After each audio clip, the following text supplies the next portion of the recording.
The average American household spent $2,160 on electricity last year. That is $180 every single month, leaving through the meter on the side of your house, month after month, year after year, for the rest of your life. Unless something changes.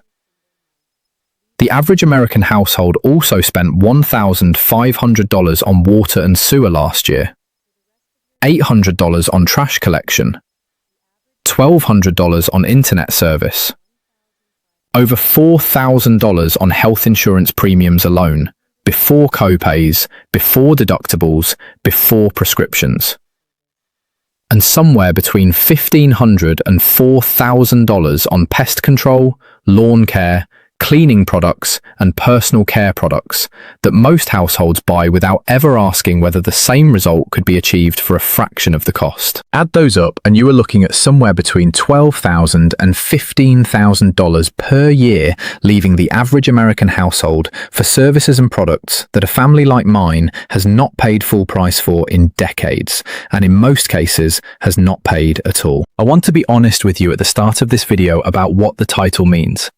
Because I am not going to tell you that the Amish pay no taxes, because that is not true, and I would not start a conversation with you by saying something false.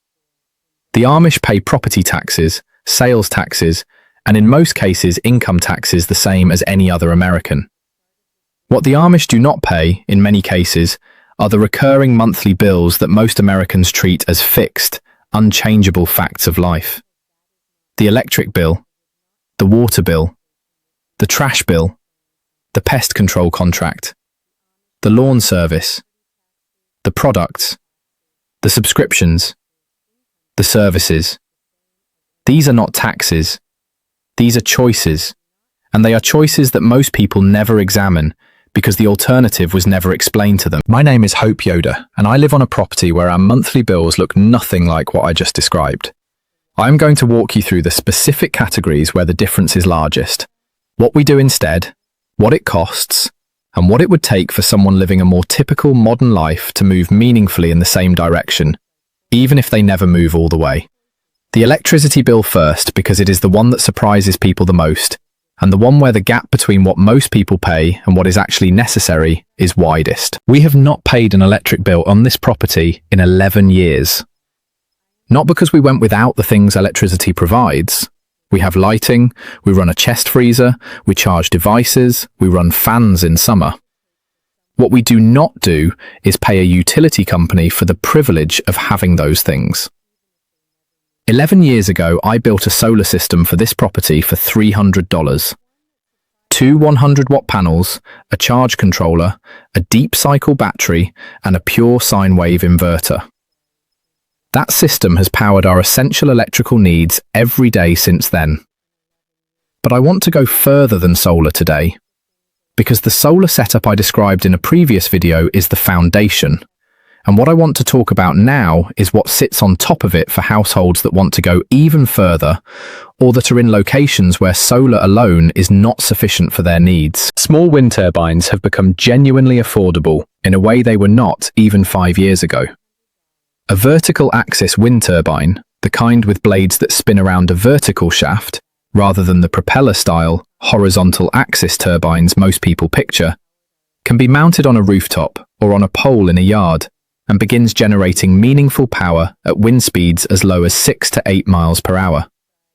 These turbines work on cloudy days and at night, which is the primary limitation of solar panels, and they work in the winter months when solar panel output drops due to shorter days and lower sun angles. A small vertical axis turbine, rated at 400 watts, costs approximately $200 to $300 from Chinese manufacturers whose products have been tested and reviewed extensively by the off-grid community, and paired with the solar system I described previously, provides a combination of power generation that covers most households' essential needs year-round in most climates across the continental United States. The combination of a $300 solar system and a $200 to $300 small wind turbine, wired together to charge the same battery bank through a dual-input charge controller that costs an additional $30 to $50, gives you a system that generates power from the sun during the day and from the wind whenever wind is present, meaning the periods when your battery bank is not being charged are significantly shorter than with solar alone. The total investment for this combined system is somewhere between $500 and $700. At $180 per month in avoided electric bills, this system pays for itself in 3 to 4 months of operation, and then generates free electricity for the remainder of its operational life, which for quality panels is 25 or more years. I want to be honest about the sizing reality, because I'm not going to tell you this $500 system powers a 3,000 square foot house with central air conditioning and an electric range and a clothes dryer. It does not. What it powers is the essential tier of your electricity consumption: lighting, device charging, refrigeration, fans, communication equipment, and the items you would genuinely miss if the grid went down for an extended period. For a household willing to cook on a gas range or a wood stove, and willing to dry clothes on a line rather than in an electric dryer, which are the choices my family has always made, this covers essentially everything we need. For a household not willing to make those changes, this system covers a meaningful portion of their consumption and reduces the bill without eliminating it entirely. Either outcome represents a significant improvement over the current situation for most American households. Water is the second category, where the monthly bill is largely optional for anyone with access to a piece of ground and some rainfall. The average American household uses approximately 300 gallons of water per day across all uses. Most of that water, roughly 60 to 70%, goes to outdoor irrigation, toilet flushing, and laundry. Applications where the water does not need to meet drinking water standards.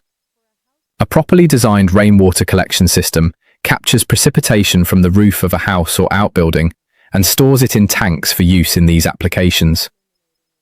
The collection surface area of a standard house roof is large enough that in most climates with at least 30 inches of annual rainfall, the collected rainwater can supply the majority of outdoor irrigation and toilet flushing needs year-round, or, in drier climates, the summer irrigation needs specifically. Rainwater harvesting is legal in most states, though regulations vary, and a small number of states have historically had restrictions on the practice, primarily in the water-scarce western United States. And I would encourage you to check your specific state's current regulations before building a significant system. For most of the country, collecting rainwater from your own roof into your own storage tanks is perfectly legal and requires nothing beyond the collection tanks, which cost $50 to $100 for a 250-gallon food-grade tank, gutters that you likely already have, and a downspout diverter that costs $10 to $15 to direct the roof runoff into the storage tank rather than onto the ground. For drinking and cooking water, which represents a relatively small fraction of total household water use, a gravity-fed water filter, the kind that requires no electricity or plumbing connection and simply filters water through a ceramic or carbon filter medium by gravity, provides clean drinking water from collected rainwater or from any surface water source at a cost of $50 to $150 for the filter unit and approximately $30 to $50 per year for replacement filter elements. This is the system my family has used for our drinking and cooking water for as long as I can remember. The water quality is excellent. The cost is negligible compared to municipal water bills or bottled water, and there is no monthly payment attached to it. Trash is the third category, and this one surprises people when I tell them what our monthly trash output actually looks like. The average American generates about 4.5 pounds of trash per day, or roughly 30 pounds per week. A family of 4 produces over 6,000 pounds of trash per year. Most of that trash consists of food waste, packaging from processed and packaged food, and single-use disposable items. These 3 categories together account for the overwhelming majority of residential trash volume, and all 3 of them can be dramatically reduced without any significant change in quality of life. Food waste that goes into a compost system does not go into a trash bag. On our property, nothing that comes from the kitchen and nothing from the garden goes into the trash. Every food scrap, every coffee ground, every vegetable peel and eggshell goes into the compost pile and comes back as soil amendment for the garden. A household that composts seriously can remove 40 to 50% of its total trash volume from the waste stream entirely. reducing both the environmental footprint and, for households that pay for trash collection by volume or bag, the monthly cost. Packaging reduction is the more significant factor, and it is entirely a function of where you buy food and how it is packaged when you buy it. A household that buys primarily whole ingredients, bulk grains, dried beans and legumes, fresh produce, and minimally processed dairy and protein, rather than packaged prepared foods, processed snacks, and individually portioned convenience items, produces a fraction of the packaging waste that the average American household does. I am not describing an all-or-nothing change here. Moving from processed and packaged food to whole ingredients even partially, buying in bulk rather than in individual packages where possible, and choosing glass or cardboard packaging over plastic where options exist, meaningfully reduces trash volume and simultaneously reduces food spending in most households, because whole ingredients cost less per serving than packaged prepared food in almost every category. The pest control contract is the fourth major category, and I have covered specific methods on this channel across several videos. The diatomaceous earth method, the borax approaches for specific pests, the plant-based deterrent systems, all of which together constitute a complete household pest management system that costs under $20 per year compared to the $400 to $800 annual pest control contracts that millions of American households renew automatically every year without asking whether they are necessary. Lawn care is the fifth category, and the savings here depend heavily on what you currently pay and what you are willing to do yourself. Professional lawn care contracts for fertilization, weed control and maintenance run between $500 and $2,000 per year for a typical suburban property. The core chemistry of what those services apply is not mysterious. Nitrogen, phosphorus, potassium, and the occasional micronutrient like the boron I covered in the borax lawn video. And all of it is available in appropriate formulations at any garden or farm supply store for a fraction of what a lawn service charges to apply the same materials with their own equipment and labour. The honest answer on lawn care is that doing it yourself is straightforward for maintenance and fertilization, requires a modest initial investment in equipment if you do not already own it, and saves most households between $300 and $1,500 per year. The knowledge gap between what a lawn service knows and what you can learn in a weekend of reading is small, and the willingness to spend 2 hours on a weekend doing what someone else was doing for you is the entire difference between paying and not paying. Health insurance is the largest single monthly expense I have not yet addressed, and I want to address it carefully because it is also the most complicated one, the one where I am least able to tell you that there is a simple alternative, the way there is for electricity or water. The Amish approach to health costs is primarily community-based cost sharing rather than commercial insurance, meaning that when a member of the community has a significant medical expense, the community collectively contributes to covering it, rather than each household paying monthly premiums to an insurance company.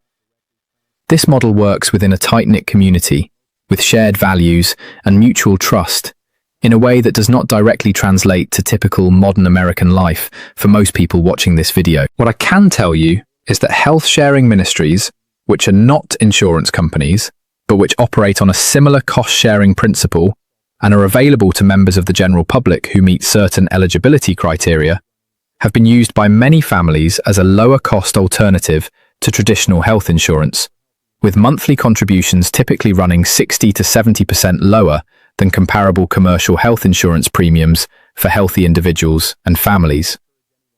These programs have genuine limitations and are not equivalent to comprehensive health insurance in every respect, and I would encourage anyone considering them to research them carefully and understand both what they cover and what they do not before making any change to their current coverage. What I can say with more confidence is that maintaining the kind of physical health that reduces the frequency and severity of medical encounters, which I covered in depth in the video about the Amish health practices, is the highest leverage investment a household can make in reducing health-related spending over a lifetime. The relationship between diet, movement, sleep, and the chronic diseases that generate the majority of healthcare costs in this country is strong enough that the difference in lifetime healthcare spending between a person who consistently maintains good baseline health habits and a person who does not is commonly measured in tens of thousands of dollars. The common thread across all of these categories, electricity, water, trash, pest control, lawn care, health is the same one. Each of these monthly bills exists because at some point a decision was made by the individual household or by the society around it that this need would be met by purchasing a service or a product from an external provider rather than by developing the knowledge and the infrastructure to meet it internally. Each of those decisions was reasonable at the time it was made, and many of them are still reasonable for many households in many circumstances. What I am suggesting is not that everyone should immediately disconnect from every grid and service they currently use, because that is not realistic for most people, and I would not pretend otherwise. What I am suggesting is that each of these categories deserves to be examined as a question rather than accepted as a fixed cost. Is this something I am paying for because it is genuinely the best option available to me? Or am I paying for it because I have never seriously asked whether there is a better option? The households that have asked that question seriously, that have put the time into understanding what generates each of these bills and what the realistic alternatives are, consistently find that the total amount they are sending out through monthly bills is significantly more than it needs to be. This is the thinking that runs through everything on this channel and everything in the books. The practical knowledge of how to generate your own power, how to collect and filter your own water, how to grow and preserve your own food, how to manage your own household pests and your own lawn and your own basic health with the same quality of outcome and a fraction of the monthly cost. The planting calendar, the healing plants, the household chemistry, the preservation methods, all of it aimed at the same question, which is, how much of what you are currently paying for could you stop paying for if you had the right knowledge? The link is in the description, or find everything on our channel. Tell me in the comments which of these monthly bills bothers you the most. The one that feels most like money leaving your house for something you could be doing differently. I read every single comment and I answer as many as I can because the specifics of your situation matter and the answer is not always the same for every household in every location. Next time, I'm going to show you the water collection and gravity filtration system I built on this property that took 3 afternoons to put together, and that has provided clean water to this household without a municipal connection for years, with the exact materials list and the current prices, so you can see what it would cost to do the same.